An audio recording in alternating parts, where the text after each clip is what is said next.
성경 일독을 위해서 오늘 우리가 함께 읽어나갈 하나님 말씀은 잠언 27장부터 29장까지 말씀입니다. 27장 1절에 이렇게 말씀하십니다. 내일 일을 자랑하지 말아라. 하루 사이에 무슨 일이 생길지 알 수 없다 라고 말씀하십니다. 우리는 결코 내일 일을 자랑할 수 없습니다. 하루 사이에 오늘 어떤 일이 일어날지를 우리가 알 수 없기 때문입니다. 하나님이 시간을 지으실 때 우리에게 그렇게 허락해 주셨어요. 지난 과거로 우리는 돌아갈 수 없습니다. 아무리 후회해도요, 바꿀 수가 없게 만드셨어요. 그리고 내일 일을 알 수 없게 하셨습니다. 내일 어떤 일이, 5분 후에 어떤 일이 일어날지 우리는 전혀 알 수 없고 그저 지금, 오늘 나에게 주신 이 시간을 살아가도록 주님께서는 창조하셨습니다. 우리는 거기에 맞추어서 살아가야 합니다. 내일 일을 자랑할 것도, 지난 일을 후회할 것도, 오늘 우리가 할 수 있는 것을 하나님께 맡기며 살아가라고 오늘 잠언은 말씀하십니다. 이 말씀 바꿔 생각하면요, 우리는 과거에 얽매이지 않아도 됩니다. 바꿀 수 없게 하셨거든요. 그걸 통해서 오늘을 살아가라고 하셨기 때문에 지난 과거에 혹시 얽매여 있다면 그것이 지혜롭지 않다고 스스로 생각하고 지난 과거로부터 자유롭게 살아가야 하겠습니다. 또한 내일에 대한 염려를 하지 않아도 됩니다.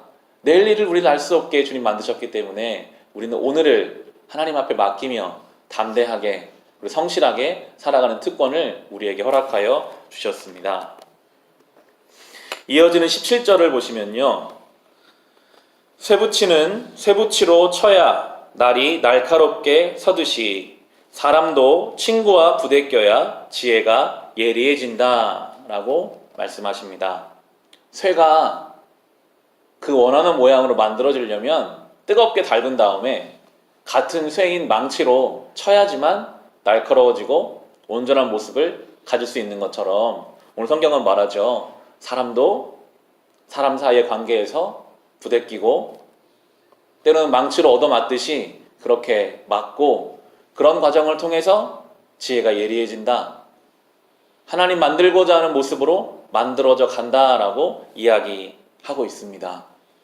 그런 생각을 할 때가 있잖아요.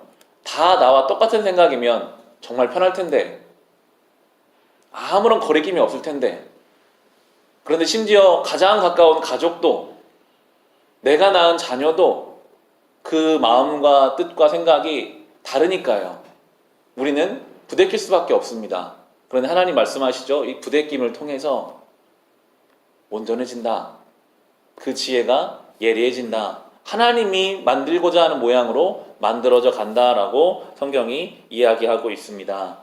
여전히 우리의 삶에 마치 망치로 나를 치는 것처럼 말하는 사람이 있고, 같이 있기만 해도 불편한 사람이 있고, 내 마음을 무겁게 하는 사람이 있다면, 아, 저 사람을 통해 지금 주님이 나를 만들어가고 계시는구나, 이런 마음을 우리가 먹을 수 있다면 좀 더 평안하게 이 길을 걸어갈 수 있을 것입니다.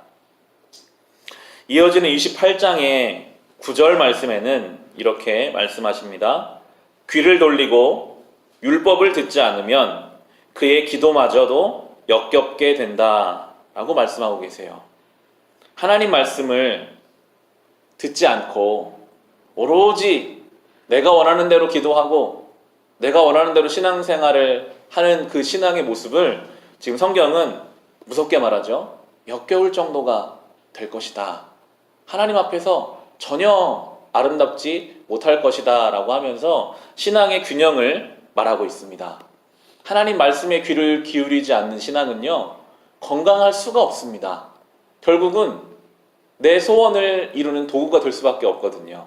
우리는 늘 하나님 말씀에 귀를 기울여야 합니다.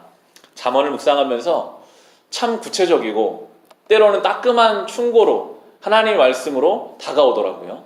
우리가 원하는 대로만 살려고 말씀하지 않으세요. 하나님 원하시는 것을 늘 들으며 우리를 돌아봐야 하는데요. 29장 18절에도 그렇게 말씀하십니다. 한 장 넘기셔서 29장 18절에 계시가 없으면 백성이 방자해지나 율법을 지키는 사람은 복을 받는다 라고 하면서 하나님 말씀을 다시 한번 강조합니다. 계시가 없는 백성은, 하나님 말씀을 소유하지 않은 백성은 방자해집니다. 자기 마음대로 살고요. 하나님 보시기에 합당하지 못합니다. 그러나 율법을 지키는 사람은 복을 받는다라고 말씀하십니다. 날마다 하나님 말씀이 나에게 무엇을 보여주시는지를 우리는 깨어서 들어야 하겠고요. 마지막으로 23절을 보시면 연결되는 말씀이 될 텐데요. 사람이 오만하면 낮아질 것이고 마음이 겸손하면 영예를 얻을 것이다 라고 말씀하고 있습니다. 오만하다는 것은 스스로 높아지려고 한다는 것입니다. 내가 더 괜찮다, 내가 더 위에 있다 라고 생각하는 사람은 성경이 말하면 오히려 낮아질 것이다. 하나님이 그런 사람들을 다 낮추실 것이다. 그런데 마음이 겸손한 사람은 영광을 얻을 것이라고 하시거든요. 성경이 말하는 겸손, 진짜 겸손을 가지려면요, 하나님을 바라볼 때만 이게 가능합니다. 믿음의 눈으로 하나님 바라볼 때 참 겸손이 우리 속에 생겨요. 아, 내가 정말 내가 아무것도 아닌 사람이구나. 나 같은 사람을 하나님의 은혜로 여기까지 인도해 주셨구나. 우리가 하나님 안에서 누리는 그 겸손을 소유하며 살아갈 때, 그때에 하나님 이 땅에서 영광을, 은혜를 누리게 하시겠다고 오늘 우리에게 말씀하고 계십니다. 오늘도 하나님 말씀 속에서 복을 누리시기를 바랍니다. 하나님 말씀이 없어서 방자한 백성이 아니라 하나님 말씀 안에 참된 복을 누릴 수 있는 저와 여러분이 되시기를 주님의 이름으로 축원합니다.